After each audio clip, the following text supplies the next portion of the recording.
स्वागत है दोस्तों इंसान टून्स में। मनोरमा का चेहरा और बदन बालों से घिरा हुआ है, इसीलिए कोई भी लड़का उसके तरफ ताकता भी नहीं है। जो कोई भी मनोरमा को देखने आता, लड़के लोग उसे रिजेक्ट कर दिया करते। एक रोज मनोरमा की सहेली संध्या उसके घर आती है, तभी सीता उससे कहती है, बेटा अब तू ही कुछ कर, नहीं तो ये कमारी ही रह जाएगी। आजकल तो क्या कुछ चला है जिससे बाल हट भी जाते हैं। हमारे जमाने की तरह थोड़ी ना है जहाँ किसी चीज की सुविधा ही नहीं थी। आप चिंता मत करिए आंटी, इस बार मैं मनोरमा की शादी करवा के ही अपने ससुराल जाऊंगी। अरे बेटा भगवान तेरा भला करे। उसके बाद संध्या मनोरमा के पास जाती है और कहती है, मनोरमा, हम सब दोस्तों की शादी हो गई है, बस एक तू ही बची है। तू भी इस लगन में सलट जा। मुझ जैसी लड़की से कौन शादी करेगा, तू ही बता। तुम सब तो इतनी सुंदर सुंदर हो कि कोई भी देख कर ही मर मिटे। कहाँ मैं बालों की खान, लड़का देखते ही भाग जाता है। बाल तो हर किसी लड़की के होते हैं, इसमें कौन सी अलग बात है, लेकिन सब वैक्स करवाती हैं। चल आज तू भी करा, फिर देख कैसे तेरे लिए लड़कों की लाइन लग जाती है। नहीं नहीं नहीं, मुझे बहुत डर लगता है। अरे यार बहुत दर्द होता है, मैं नहीं करवा सकती ये सब। अरे पागल, एक बार ही तो कराना है, बस शादी हो जाए फिर क्या। संध्या मनोरमा को वैक्स करवाने के लिए किसी भी तरीके से मनवा लेती है और संध्या उसके पूरे बॉडी पर और चेहरे पर वैक्स करवा देती है। वाह, ये मैं हूँ, कितनी सुंदर लग रही हूँ मैं। मनोरमा सुंदर लगने लगती है और विवेक उसे पसंद कर लेता है। संध्या के कहने के मुताबिक मनोरमा उसे कुछ नहीं बताती है और तो और मनोरमा की शादी धूमधाम से हो जाती है और सीता की परेशानी भी दूर हो जाती है। शादी होते ही विवेक और मनोरमा हनीमून के लिए कहीं जाने के विचार करते हैं। मैं तुमसे बहुत प्यार करता हूँ। मैं किस्मत वाला हूँ जो मुझे तुम जैसी इतनी सुंदर बीवी मिली। लगता है ये पल खत्म ही ना हो। मुझे कभी छोड़कर मत जाना। मैं कहीं नहीं जाने वाली। मनोरमा सोचती है, कहीं विवेक मेरे बालों को वापस आ जाने से मुझे छोड़ न दे।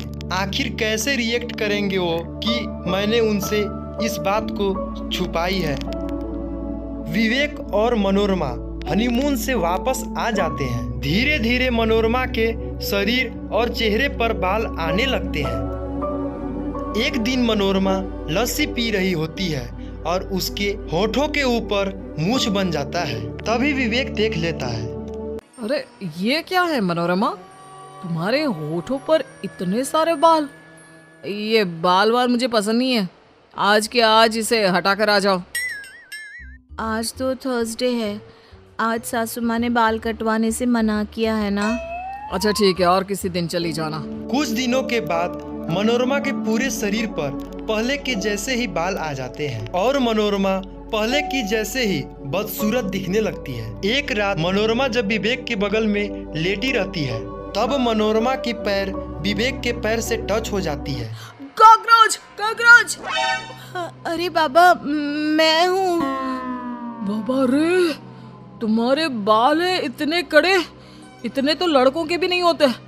अब तो तुम्हारे बगल में सोना भी आफत हो गया है। मैं तो फंस गया हूँ तुम जैसी लड़की से शादी करके। शादी के वक्त कैसी दिखती थी, वो सब धोखा था। तुम्हारे घर वालों ने धोखा किया है मेरे साथ। विवेक कमरे से बाहर चला जाता है और मनोरमा रोने लगती है।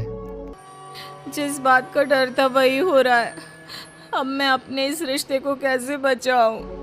विवेक अब हर वक्त मनोरमा से हमेशा चिढ़ा रहता है और एक भी क्षण उसे देखना नहीं चाहता। अगले दिन नीता अपनी बेटी के साथ उसके घर आती है।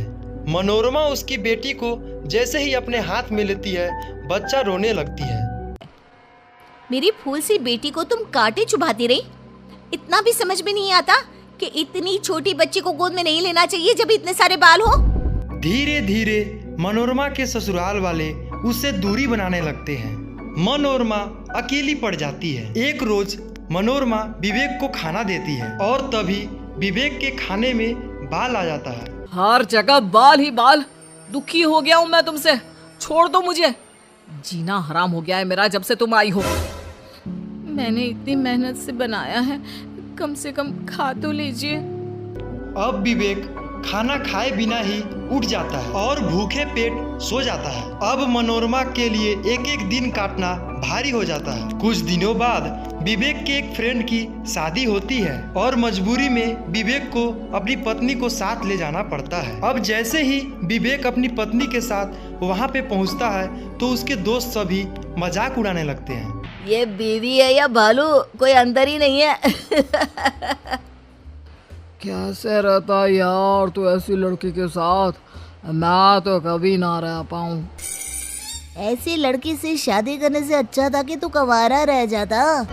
दोस्त की बातें सुन करके विवेक का मूड ऑफ हो जाता है और चुपचाप विवेक अपनी पत्नी के साथ घर चला जाता है और विवेक अपनी पत्नी से कहता है, मुझे तलाक चाहिए तुमसे, तलाक। अब मेरा पीछा छोड़ दो, अब और बेइज्जती मुझसे सही नहीं जाएगी। कल तक तुम ही कहते थे कि मुझे छोड़कर मत जाना, आज खुद ही निकाल रहे हो। मैं तुम्हारे बिना नहीं रह सकती हूँ। मुझे उस वक्त ये सब कुछ नहीं पता था, अब मैं तुम्हारे साथ नहीं रह सकता। चली जाओ तुम अपने घर वापस। अब मनोरमा वहाँ कुछ नहीं कहती और वह अपनी घर चली जाती है। कुछ दिनों बाद मनोरमा का तलाक हो जाता है। अब मनोरमा अपनी माँ सीता से कहती है, माँ, तुम्हारे और संध्या की इस झूठ ने मेरी जिंदगी तबाह कर दी। अरे मुझे क्या पता था बेटा कि ऐसा कुछ हो जाएगा, मैंने तो ये सब तेरे भले के लिए किया था। उधर विवेक निशा को डेट करने लगता है और दोनों की शादी पक्की हो जाती है। धीरे धीरे विवेक को मनोरमा की हर चीजें याद आने लगती है। वहीं निशा को आजकल के चोचले पसंद है और निशा विवेक की जरा सी भी फिक्र नहीं करती है। देखते ही देखते निशा और विवेक के शादी का दिन पास आ जाता है। जैसे ही फेरे शुरू होते हैं विवेक मनोरमा के ख्यालों में खो जाता है। मैंने मनोरमा के साथ अच्छा नहीं किया, वो मेरे खाने पीने सबका कितना ख्याल रखती थी, लेकिन निशा को तो इन सब से कोई मतलब ही नहीं है। मनोरमा की जगह मैं निशा को कभी नहीं दे सकता। विवेक फेरे रोक देता है और मनोरमा के पास जा करके उससे माफी मांगता मुझे है। माफ कर दो मनोरमा, मुझे अपनी गलती का एहसास हो गया है। मैंने इस बाल के चक्कर में अपनी जिंदगी का सुख चैन सब गंवा दिया। मुझे तुम वापस चाहिए, इन बालों के साथ ही। सुबह का बुला शाम को घर आ जाए तो उसे भूला नहीं कहते जी। अब विवेक मनोरमा से फिर से शादी कर लेता है और दोनों सुखी जीवन बिताने लगते हैं। तो दोस्तों आप लोग जो है इस चैनल को सब्सक्राइब कर दीजिएगा। आप लोगों को अच्छा और नया कार्टून आप लोगों को मिलता रहेगा।